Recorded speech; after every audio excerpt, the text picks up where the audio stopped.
tardes, doctor. ¿Sí se escucha? Ok, Laide, muchas gracias. Bueno, chicos, qué pena que no podamos tener una clase presencial hoy, pero entiendo que las circunstancias no son las mejores, ¿verdad? Y muchos de ustedes puedan tener dificultades para llegar hasta la facultad. Y vamos a hacer hoy día una clase bajo esta modalidad virtual, que no es la mejor porque realmente la participación de ustedes queda limitada, ¿verdad? A una pantalla.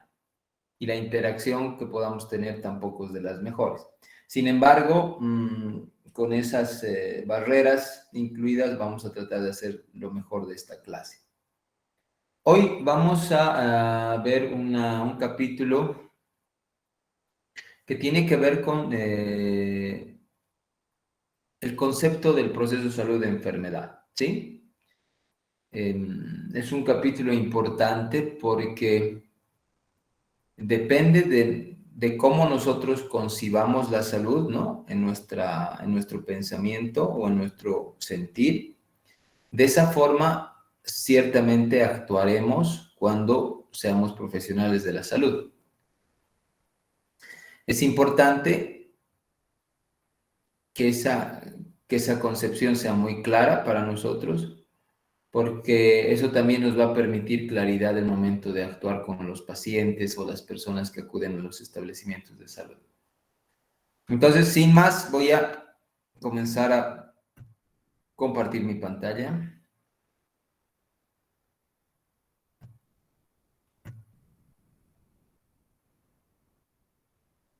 ¿Me pueden confirmar si ven la pantalla compartida, jóvenes, señoritas? Sí se ve, doctor. Está bien. Ok. Cuando hablamos de paradigmas en salud, en realidad estamos hablando de modelos, de enfoques, ¿no? De salud. Y estos enfoques han ido evolucionando de manera histórica en el transcurso del tiempo.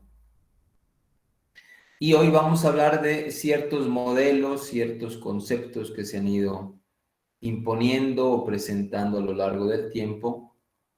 Y estos modelos que explicaban la salud estaban no solo relacionados a un momento histórico, sino a circunstancias especiales de ese momento, ¿no? De cómo la sociedad se organizaba, cómo pensaba, si había algún evento, ¿no? Importante que hacía cambiar la forma de pensar. Y todos esos criterios eran los que conducían o los que nos llevaban a una nueva concepción de la salud.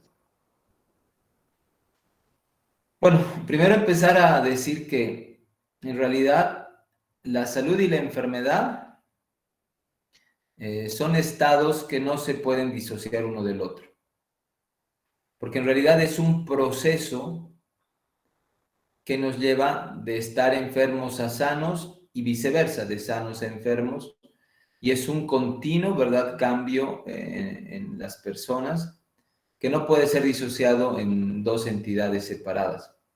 Por eso se habla mucho del proceso salud-enfermedad, y no así solamente o de la salud o de la enfermedad.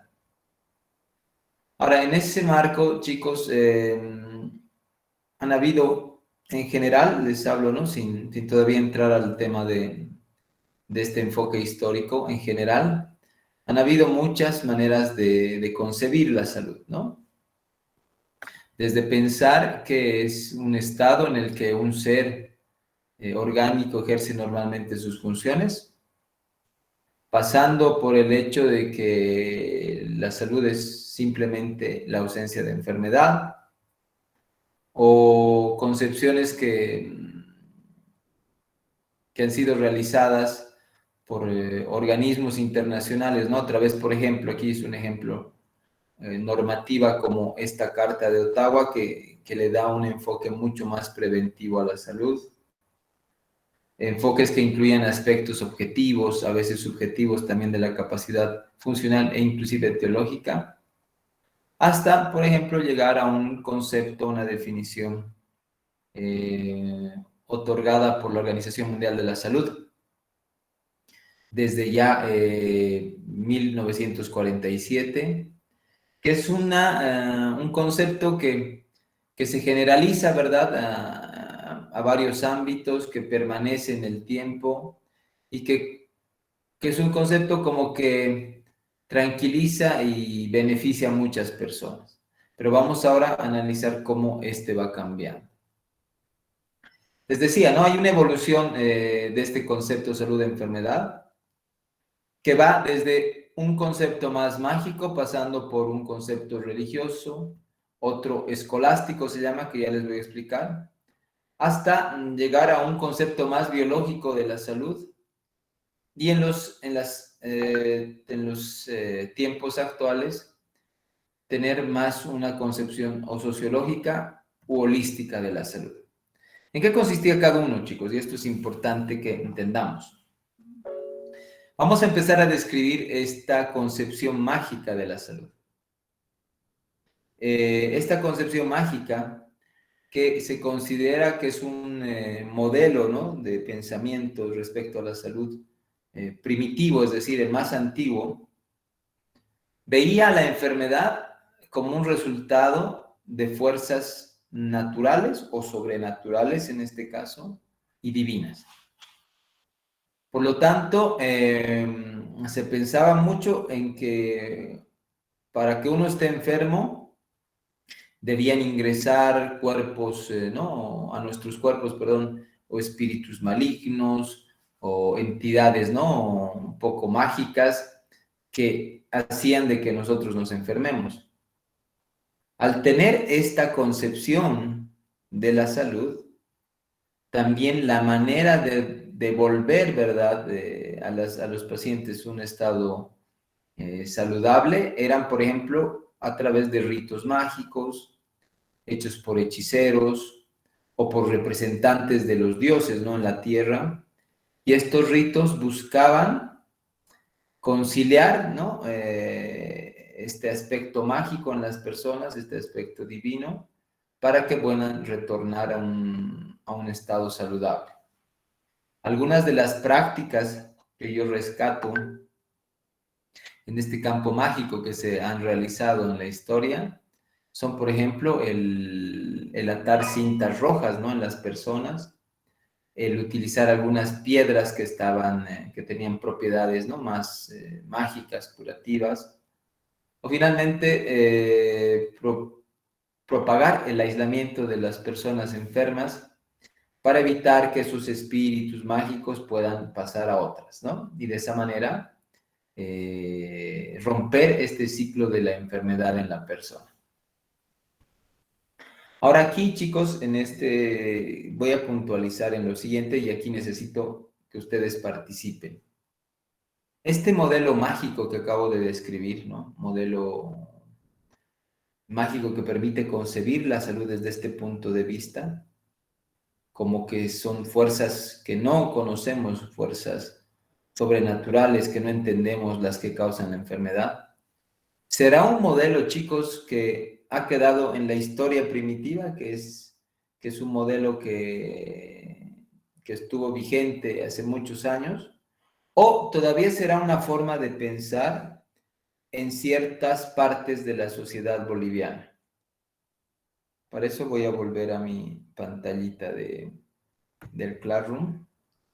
Y quisiera que me digan, chicos, eso, que puedan ustedes participar y me digan si creen que esta fundamentación mágica que acabo de describir es simplemente un tema histórico o todavía podríamos nosotros encontrar esta forma de pensar o concebir la salud en la sociedad actual en la cual vivimos. Adelante, chicos, les pido su participación porque eso es muy valorado en la clase.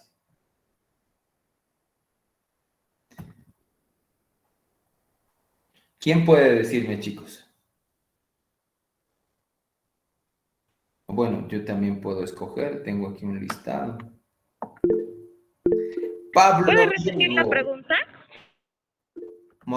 Midori, ¿no has entendido la pregunta? Voy a repetir antes de dar la participación. Midori les decía, cuando yo les explico esta forma de concebir la salud, ¿no?, desde un punto de vista mágico, que normalmente se entiende como algo de la historia pasada, mi pregunta es si esta manera de concebir la salud desde un aspecto mágico todavía está vigente en nuestra sociedad. Y aquí tengo las manitos levantadas, por ejemplo, de Gardenia. Gardenia, ¿qué puedes decirme tú? Buenas tardes, doctor. Yo diría que aún sigue existiendo en la actualidad y más en Bolivia, ya que Bolivia es un país muy tradicionista.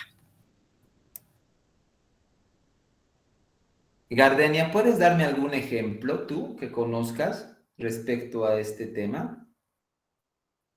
El más común que sería el que mencionó del hilo rojo. ¿Y en qué caso se utiliza ese hilito rojo? En lo que yo más vi fue en las embarazadas, cuando se colocan ahí en su pancita el hilo rojo. ¿Y sabes qué efecto tendría ese hilo rojo? Como para proteger a su bebé y otras personas más dice para que el bebé cuando no está volteado se voltee. Ah, ok, Gardenia. Muchas gracias por tu participación. Cristian, adelante. Doctor, sí, como dijo Gardenia, sí, en Bolivia se ve harto porque somos muy creyentes tanto de las cosas míticas, colóquele. Por ejemplo, aquí cuando una persona se enferma, mayormente, en su mayoría las personas antiguas, suelen hacer sus limpias, ¿no? Estoy enfermo, voy a hacer una limpia con el chamán, colóquele. O dicen, estoy enfermo porque me han echado un mal de ojo. Ese tipo de cosas. Ok, muy bien, Cristian, otro ejemplo, gracias. Midori, ¿qué puedes decirnos? Puedo decir de que todavía sigue existiendo a pesar de que estamos ahí como con los curanderos, como ya dijeron que echan el mal de ojo para una limpia, para un hechizo, brujerías y otras cosas también como con las embarazadas, enfermedades, buena suerte y otras cosas. Ok, Midori, gracias, Alejandra. Perdón, doctor. Muy buenas tardes, doctor. Sí, sí, sí, continuando con esas tradiciones, como dicen mis compañeros. Hay una parte que también especialmente los niños que son los más chiquitos, ¿no ves? Se ponen malo y tu hijita está asustada y van a una que le hacen frotaciones, así, a hacerle frotar y al día siguiente se siguen también los niños. Hay otra forma que también se sigue la costumbre, es para cuando los padres de los hijos se alejan, las madres utilizan la lanita roja para su mano derecha, para que no se amartelen y estén bien los niños de parte de sus padres. Esa es otra tradición que lo hacen mayormente las madres por los hijos. Ok, Alejandra. Ok, chicos, retomar algunos ejemplos de los que sus compañeros han mencionado. De hecho, como ustedes han mencionado, en la sociedad en la que vivimos hay muchas enfermedades que se atribuyen a este enfoque mágico. Algunas de ellas que han sido mencionadas son, por ejemplo, el susto, ¿no? Cuando un niño está enfermo, muchas veces las personas asumen de que es por un tema mágico, por algo que ha ocurrido, porque él se asustó y entonces eso le causa una enfermedad. A veces la enfermedad se traduce, ¿no?, en insomnio en el niño que no puede dormir, muchas veces en algo más físico como diarrea, o que está muy susceptible el niño, ¿no?, a cualquier evento de su entorno, etcétera. Y para que ellos, ¿no?, puedan ser curados, entonces bajo esa concepción mágica también se realizan los tratamientos mágicos.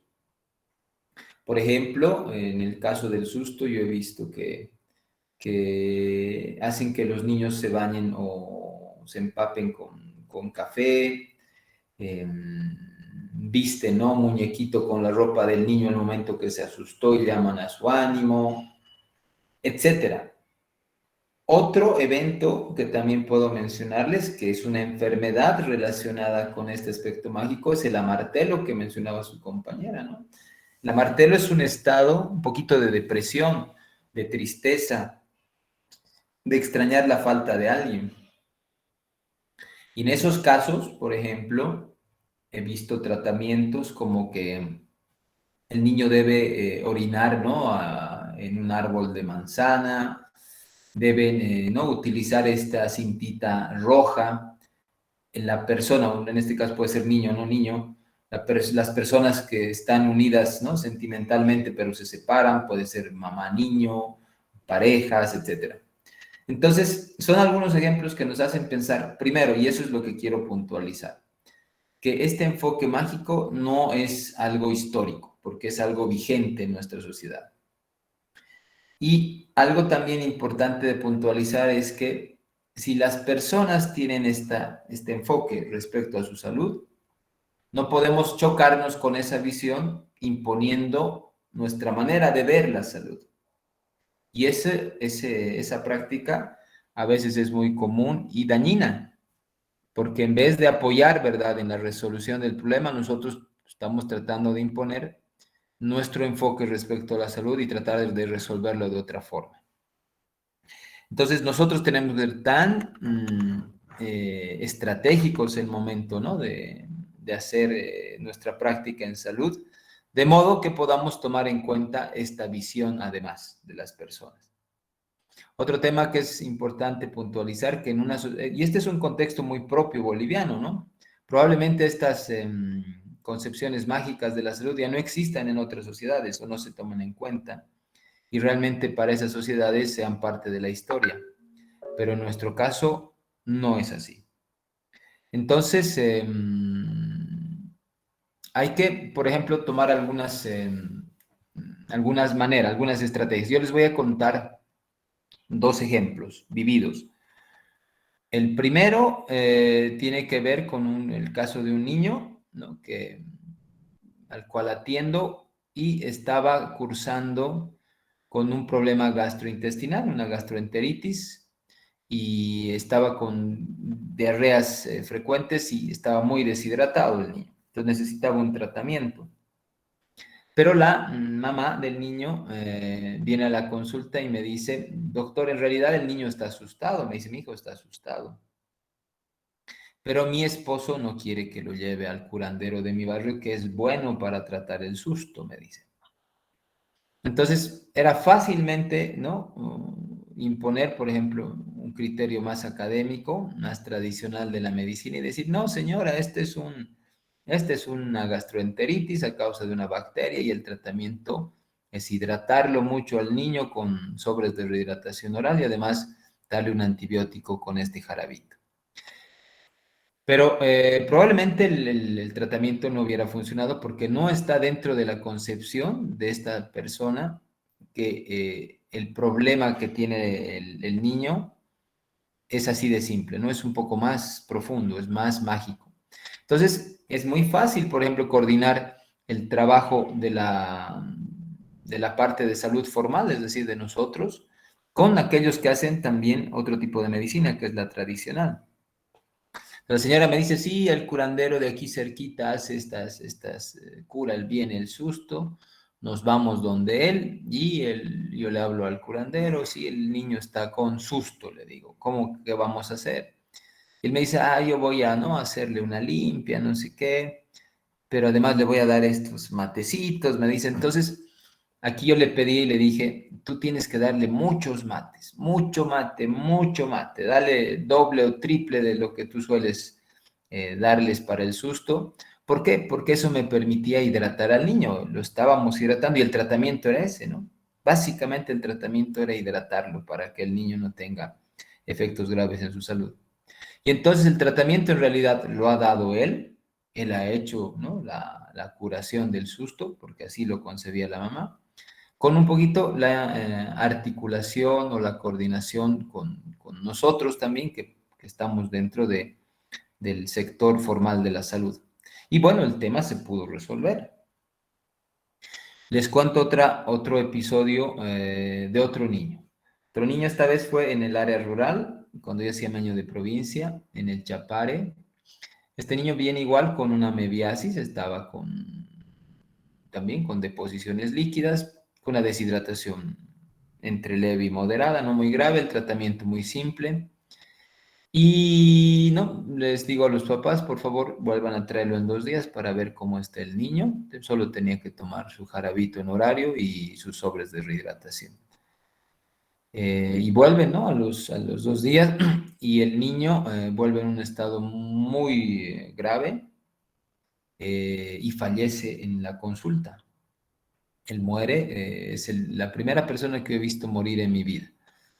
Y bueno, realmente era algo muy complicado, llamativo e impresionante. Entonces yo indago cuál es que pasó, porque no me parecía normal que un niño pueda morir por algo tan banal, algo tan tonto que puede tratarse de manera muy sencilla. Y los papás ahí me cuentan y me dicen, es que doctor, en realidad mi hijo estaba con susto, dice. Entonces, como estaba con susto, lo hemos llevado donde el curandero y el curandero le hizo unos tratamientos raros, ¿no? Pero ninguno de ellos implicaba, por ejemplo, rehidratar al niño. Entonces, el tratamiento que hizo el curandero al cual acudieron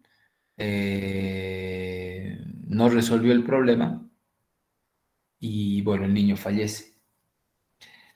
Entonces, son dos escenarios diferentes, dos ejemplos diferentes que nos muestran, por un lado, que en la población hay todavía una concepción en algunas enfermedades respecto a este componente mágico y que la resolución de los casos tiene que, para ellos, ¿no? Tendría que entrar dentro de esta idea mágica y lo que nosotros debemos hacer es tratar de apoyar a la resolución del problema sin chocarnos con su forma de ver la vida o su forma de ver la salud en este caso. Entonces, este es un modelo que todavía es vigente, pero en los libros ustedes verán como algo más histórico. Voy a continuar con la presentación. Ahora vamos a hablar de otra fundamentación. Esta es una fundamentación más religiosa, ¿sí? Y en este modelo, en esta forma de concebir la salud, se dice que las causas de la enfermedad eran atribuidas al comportamiento humano, de modo que la aparición de la enfermedad era debida a un mal comportamiento. En este sentido, la ira divina, es decir, la ira de Dios, era la que a manera de castigo infundía la enfermedad en aquellas personas que se apartaban de un comportamiento socialmente aceptable, ¿sí? Es decir, que la enfermedad viene por castigo de Dios, por algún mal comportamiento, no por parte de las personas. Esa concepción, esa manera de ver la salud, también tenía como resultado un tratamiento o una conducta, en todo caso, para tratar de agradar a Dios o para tratar de eliminar, ¿no? esa ira, de modo que uno pueda resolver el problema de salud. Y las prácticas más o menos, para que ustedes tengan cuenta, relacionadas a este enfoque, era más, por ejemplo, realizar exorcismos, otro tipo de ayudas espirituales, ¿verdad? Y estos ritos lo que buscaban eran precisamente apaciguar esta ira divina. Ahora aquí va mi pregunta respecto a este tema. ¿Ustedes, chicos, consideran que este enfoque más religioso todavía está vigente en nuestra sociedad? Es al igual que el anterior, se encuentra, ¿no? Dentro de la manera de pensar de algunas personas. Adelante, chicos, si pueden participar.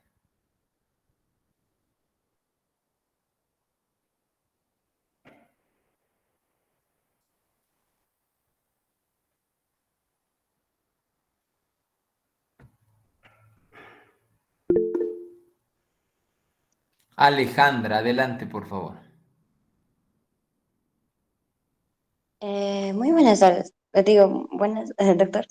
Lo que está preguntando usted, la verdad sigue vigente aún en lo que estamos trascendiendo actualmente, lo que los seres humanos estamos viviendo en Bolivia. Eso sería, doctor. ¿Me puedes dar algún ejemplo de eso que tú crees? O sea, por ejemplo, de las tradiciones que vivimos y otras cosas más, como usted dijo, doctor, sería lo que están, a la Pachamama, esas cosas, algo así sería, doctor. Ok, ritos hacia la Pachamama como una deidad, ¿no? Ok. ¿Alguien más, chicos? Ahí está, Naira. Adelante, Naira. Gracias, Alejandro. Ya. Doctor, como una experiencia sería, bueno, hace un tiempo, ¿no? Decían que aquí en mi casa pasaba cosas raras. Así cuando era febrero y como dice sobre la Pachamama, decía siempre, en febrero pasan esas cosas, que la Pachamama quiere sangre y esas cosas. Y como mi familia es creyente, trajeron un sacerdote y así hicieron bendecir, ¿no? ¿Ve? Y dijeron, y el sacerdote nos decía, es porque ustedes no van a la iglesia, hace tiempo no van a la iglesia, es que Dios les está castigando. Bueno, les dijo a mi familia. Y por ese motivo yo creo que sí siguen habiendo esas cosas, porque en mi casa se llegaron a enfermar, mis sobrinitos igual empezaban a tener esas, ¿qué se dicen? Am, no me acuerdo la palabrita, pero tenían así como que les se enfermaban de la nada, empezaban a convulsionar de la nada, o sea, les llevamos al doctor, pero no nos daban una explicación, les daba fiebre y así empezaban a convulsionar. Y como mi familia es creyente, pues primero trajeron a un chamán y les dijeron aquí en la casa es que ustedes, mm, es esa coa de desde los primeros viernes que no Ya. hacen esa ofrenda a la Pachamama, que no, que ya no le hacen, que ustedes tienen que por lo menos una vez al mes, los primeros viernes, hacer esa coa. Y el cura nos dijo que tenemos que ir y traer agua bendita y así a todas las esquinas echarlas. Ok, Naira, gracias por el ejemplo. De hecho, chicos, al igual que el enfoque anterior, es todavía vigente. Ya en nuestro caso, especialmente en un contexto nacional, no es un modelo histórico, como mencionan los libros, no es algo que fue y pasó. Todavía es vigente, porque hay muchas personas, ¿no? Una gran parte de la población que todavía atribuye los problemas de salud a un enfoque religioso. Es decir, yo me enfermo por un castigo de Dios, por un comportamiento erróneo. Y es, al igual que en el modelo anterior, importante entender que ese enfoque, ¿no? Lo tienen muchas personas para que también nosotros podamos de manera articulada, coordinada, estratégica, poder ayudar a la resolución del problema, ¿no? Sin imponer nuestra forma de concebir la salud. Si una persona, ¿no? Entiende de que sí, yo, ¿no? Estoy enfermo porque realmente es castigo divino y bajo su lógica el ir a la iglesia, orar o etcétera, ¿no? Va a ayudar, es excelente que lo haga y hay que apoyar eso, pero también coordinar cómo nosotros podríamos ayudar a la resolución del problema. Pues lo importante en este caso también es darnos cuenta que es una sociedad muy religiosa la nuestra, ¿verdad? Hay muchas religiones que tienen un impacto fuertísimo en las poblaciones, la religión cristiana, la católica u otras, o inclusive algunas más paganas que no son religiones, pero donde podemos hacer una relación con dioses o deidades como la Pachamama, que también tienen un mismo efecto, ¿no? Entonces, igual, puntualizamos de que si bien es un enfoque, una manera de entender la salud, no podemos dejar de lado que es algo que está vigente. Y no podemos, ¿no?, imponer una visión diferente a lo que las personas tienen, porque solo eso va a ayudar a que realmente el problema se resuelva. Ahora, es importante también, chicos, que entiendan que dependiendo del problema de salud o de la enfermedad que cursen las personas, a veces estas tienen una manera de ver ¿no?, el problema en alguna enfermedad y en otras otra. Por ejemplo, si se trata del susto, probablemente esas personas tendrán un enfoque más mágico, en algún momento tendrán un enfoque más religioso y en otros momentos probablemente un enfoque más biológico o más holístico de la salud, que también voy a explicar en un momento. Entonces, además, chicos, que este modelo religioso se complementa mucho con otro que se llama el holístico, perdón, el escolástico. Se parece mucho, ¿por qué? Porque en realidad la idea es la misma, ¿no? Se cree que la enfermedad es causa de un castigo divino, pero en este caso la relación o la resolución de esta ira de Dios puede ser resuelta a través de un intermediario, de una persona, ¿no? Que tiene el poder de ser intermediario entre Dios y las personas normales. Y en ese momento de la fundamentación escolástica, por ejemplo, se utilizaban intermediarios como algunos santos, y traigo de ejemplo a Santo Tomás de Aquino, a San Buenaventura u otro tipo de personas, que era a través de ellos que se podía lograr la curación porque ellos eran elegidos por Dios y eran quienes podrían, ¿no? A través de sus manos lograr la curación. Entonces es un matiz del modelo anterior. Ahora, avanzando en el tiempo,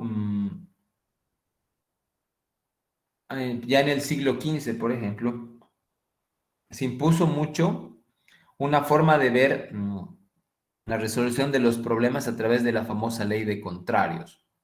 Esta ley de contrarios, como su nombre lo indica, básicamente era de manera no científica, pero muy empírica, muy lógica, pensar que hacer lo contrario a lo que ocurría podía mejorar o cambiar la situación. Por ejemplo, si alguna persona tenía una temperatura muy elevada, ¿no? Una fiebre, lo lógico era hacer lo contrario, ¿no? Exponer a esta persona a temperaturas más bajas, al hielo, al frío, etcétera.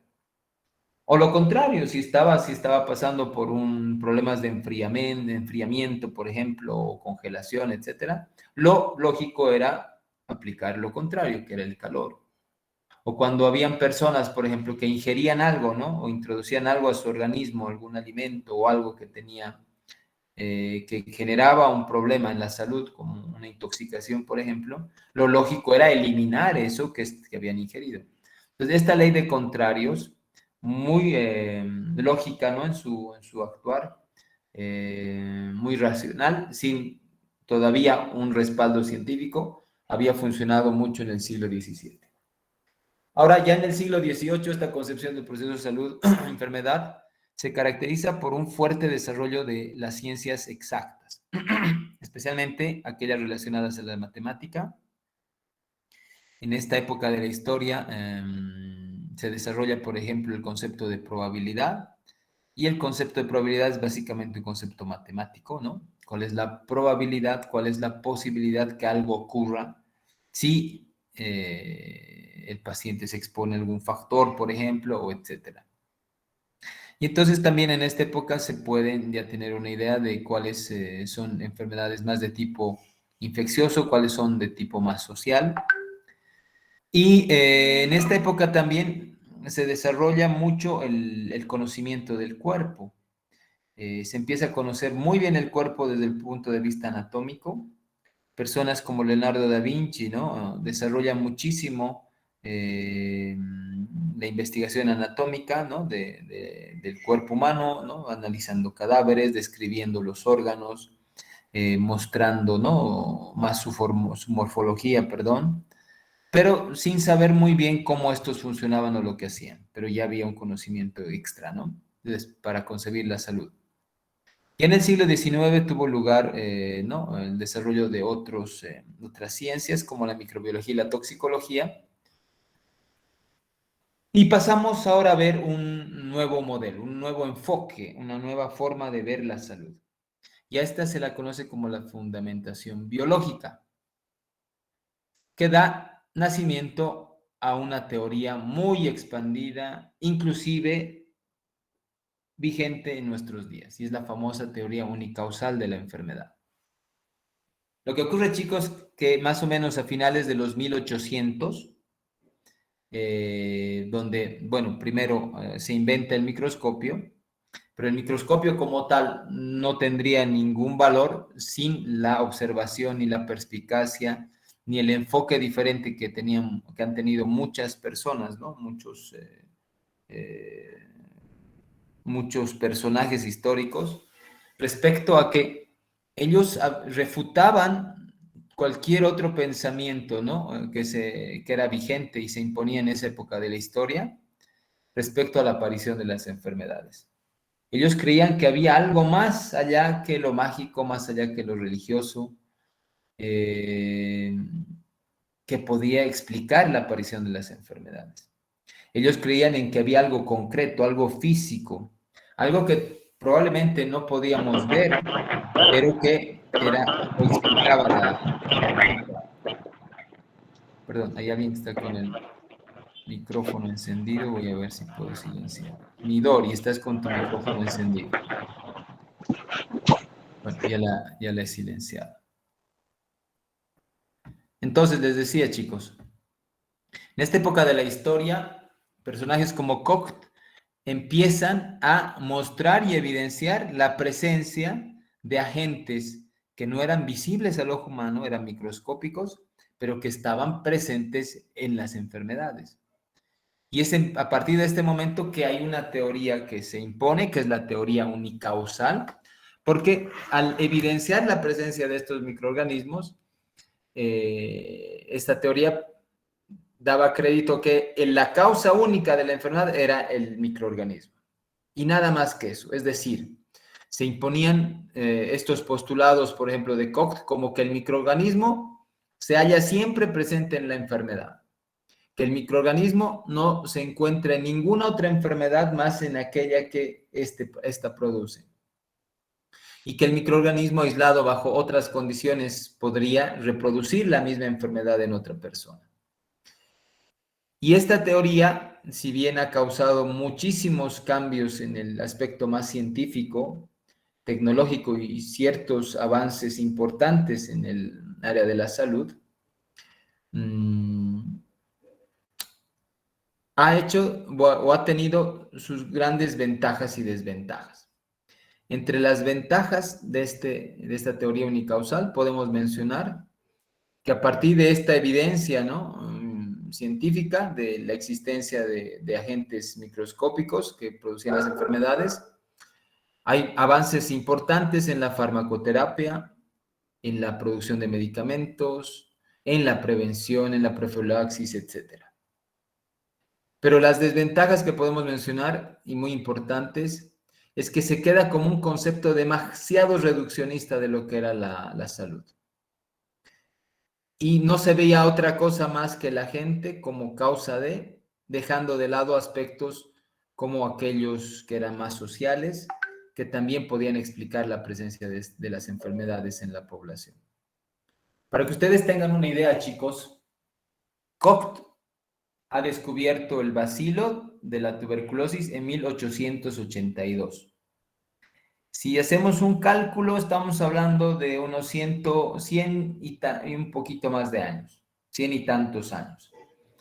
Y si vemos hacia atrás o vemos una persona mayor, un abuelito, por ejemplo, es como tener como 2 generaciones de abuelitos antes, teníamos esta concepción de la salud.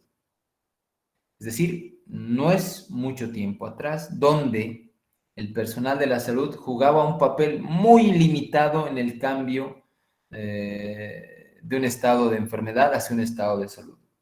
Tenían una limitación muy grande para atender a los pacientes, poder curarlos, porque todavía no estaba impuesta una teoría unicausal de la presencia de microorganismos como responsables de las enfermedades. Todavía en esta época de Koch se creían los famosos miasmas, ¿no?, que eran vapores, nubes un poco putrefactas, contaminadas, que iban, ¿no?, de lugar a lugar, y cuando esas nubes, esos aires estaban en una región, generaban las enfermedades, las epidemias, el cólera, la peste. Y no tenían, ni siquiera se les pasaba por la cabeza la idea de que podía haber algo físicamente presente y concreto como un microorganismo que pueda causar la enfermedad. Entonces, romper esos modelos, romper esos paradigmas, romper esas ideas, ¿no?, impuestas en un momento de la historia, se imaginarán que ha sido muy difícil, ¿no? Porque estas personas que han impuesto un nuevo modelo, realmente han roto esquemas, han roto formas de pensar de la época.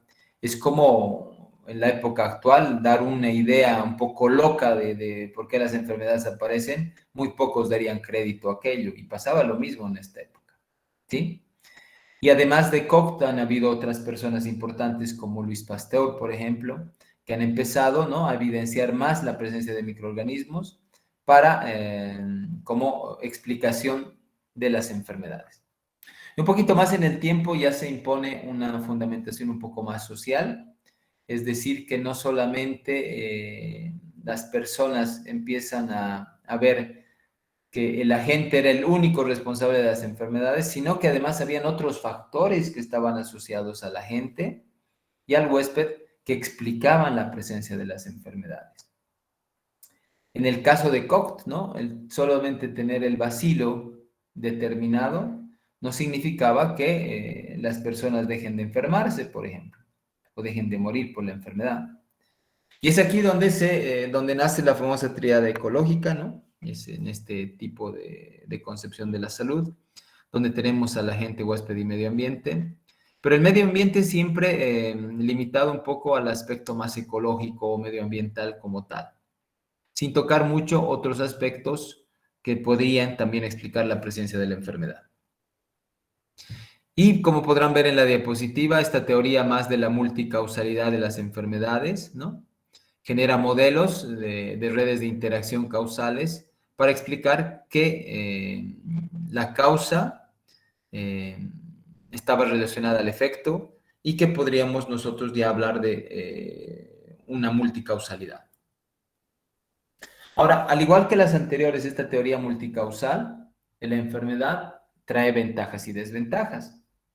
Entre las ventajas, por ejemplo, podemos hablar de que se empieza a desarrollar mucho el concepto de ubicación espacial del ser humano, adelantándose también en expresiones más de tipo cultural o social, también ecológica y medioambiental, y ni qué decir de los aspectos biológicos. Por lo tanto, estas teorías permiten el avance de otras ciencias como la epidemiología, la ecología, la inmunología u otras ciencias sociales, pero una gran desventaja surgió con este modelo es que para muy pocos profesionales de la salud, estas teorías no dejaban de ser más que, o priorizar, perdón, o era preponderante el carácter biológico del ser humano. Es decir, que a pesar que se empezaban a manejar conceptos diferentes a la unicausalidad, para muchas personas, muchas personas del sector de la salud, aún en nuestros tiempos, aún en nuestros días, aún hoy, conciben la salud de esta manera. Conciben la salud de que simplemente es el agente biológico el causante de la enfermedad. Por lo tanto, no toman en cuenta otros factores que además están involucrados y podrían cambiar la situación de salud de las personas. Y es así que llegamos a un modelo final, digamos, un modelo mucho más contemporáneo, un modelo muy elástico porque puede aplicarse a nuestros días, puede modificarse, puede adaptarse. Estamos hablando más de la fundamentación llamada holística, ¿no?, donde se dice que la salud es responsabilidad o es causada por factores que determinan, ¿no?, que ésta esté presente o ausente en las personas. Y estos factores o fuerzas pueden agruparse en 4 grandes grupos. Y los 4 grandes grupos, ¿no?, de factores que determinan la salud de las personas son, por ejemplo, la herencia, y en este caso estamos hablando del componente genético y biológico de las personas. Así también hablan de un componente ambiental, el medio ambiente, entendiéndose no solamente en el medio ambiente el tema más climatológico, físico, sino también otros medios ambientes como el social. Otro componente que determina la salud de las personas en este modelo holístico es el comportamiento, los hábitos y costumbres de las personas y también los servicios de salud. Indudablemente, los servicios de salud son un factor importantísimo que van a determinar, ¿no?, la salud de la población.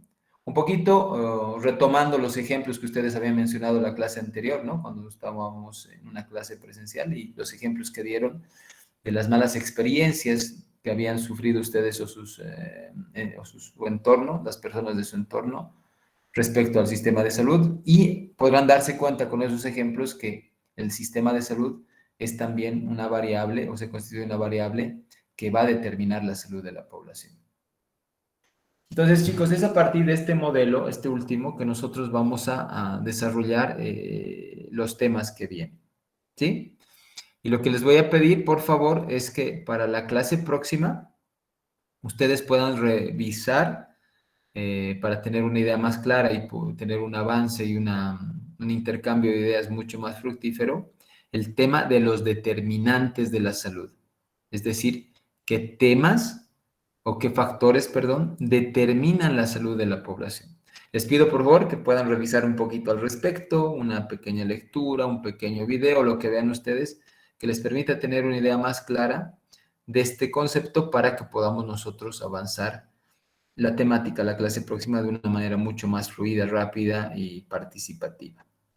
Entonces, esos chicos, la clase de hoy termina así, mostrándoles esta evolución histórica de los paradigmas del proceso salud-enfermedad y recapitulando un poquito que si bien nos dan una referencia de la evolución, ¿no? Respecto a la forma de pensar, por ejemplo, y aquí voy a hacer un paréntesis rapidito. Cuando hablábamos de esta fundamentación que es más biológica, ¿verdad? Más unicausal, que genera realmente un cambio importante en la parte científica del área de la salud. Y ya les decía, ¿no? En ese momento histórico, a final de los 1800, donde el personal de salud no tenía realmente una intuición sobre el cambio de la situación de enfermo hacia sano, porque no conocía y no había la evidencia de la presencia de agentes causales. Éramos, les decía, meros curanderos en esa época, por la poca acción que teníamos sobre la salud de las personas. Y es a partir de ese cambio que se instala un enfoque, una fundamentación más unicausal, biológica, pero que lamentablemente queda mucho de esto en la cabeza de nuestros colegas del personal de salud respecto al enfoque de la salud.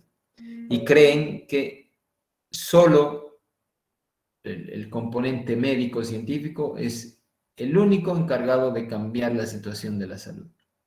Y basta escuchar a muchos profesionales, a muchas autoridades del área de la salud, cuando les preguntan, ¿y cómo vamos a mejorar, ¿no?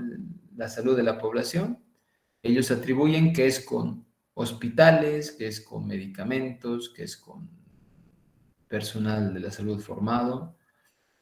Y yo les digo, y creo que ya se los dije en la clase anterior, podemos tener 50 hospitales hermosísimos de última generación en Cochabamba, muy bien equipados con el equipamiento, ¿no? de punta en todo el mundo, y podemos tener muchos profesionales muy bien formados a nivel local o en universidades del exterior, pero los casos de tuberculosis van a seguir siendo los mismos. La mortalidad de niños por enfermedades prevenibles va a seguir siendo la misma. Las muertes, ¿no? de las mujeres en edad fértil relacionadas a aspectos del embarazo va a seguir siendo alta. ¿Por qué? Porque no habremos abordado nada más que un factor que determina la salud, sin ver los otros que son tan importantes o más importantes que van a hacer que realmente la situación de la salud de nuestra población sea diferente. Ok, chicos. Entonces me despido con esto, termino con eso la clase y ya nos vemos para la próxima, hablando de los determinantes de la salud. Lo que voy a pedirte, Noelia, si estás escuchándome, es que me envíes un mensajito recordatorio, por favor, al WhatsApp, para que yo además suba al Classroom no solamente la presentación o las presentaciones, sino además un video que quiero que ustedes vean, un video para abordar la temática de los determinantes de la salud. ¿Está claro, Noelia? Sí, doctor, está claro. Ok, súper, que estén bien, chicos, y nos vemos la próxima clase. Hasta la próxima clase. Hasta luego, doctor. Hasta luego. Hasta luego.